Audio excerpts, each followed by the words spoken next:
नमस्कार मित्रांनो, मुरांबा या मालिकेच्या 26 सप्टेंबरच्या भागात आपल्याला पाहायला मिळणार आहे. पार्वती अक्षयला व्हिडिओ कॉलवर बोलते. इरावतीने पार्वतीला अशी काय धमकी दिली असेल ज्यामुळे पार्वती गुपचूप अक्षयसोबत बोलली. त्यानंतर रमाच्या लक्षात येतं की आज आजीने जी साडी नेसली होती ती मी कुठेतरी पाहिली आहे.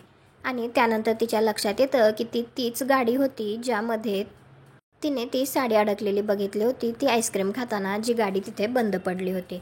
त्यानंतर रमा लगेच एका माणसाला फोन करते आणि ती त्यांना विचारते, शिंदे, मी तुम्हाला एक नंबर दिला होता, तुम्ही तो चेक केलात का?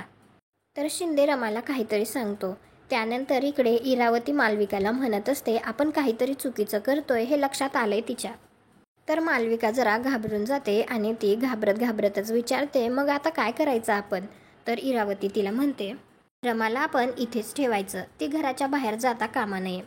त्यानंतर रमा, अक्षय आणि इरावती मालविका या सगळ्यांसमोरच म्हणत असते, तुम्ही केलंय आय्याजींना किडनॅप.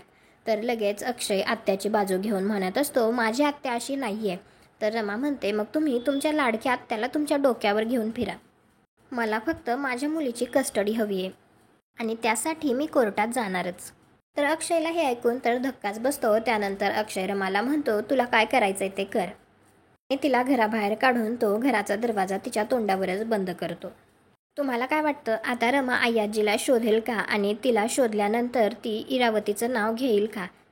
आय्याजीला शोधल्यानंतर तर इरावतीच्या विरोधात पुरावा भेटेलच, कारण आय्याजी स्वतःच्याच तोंडाने सांगेल की इरावतीने तिला किडनॅप केलं होतं.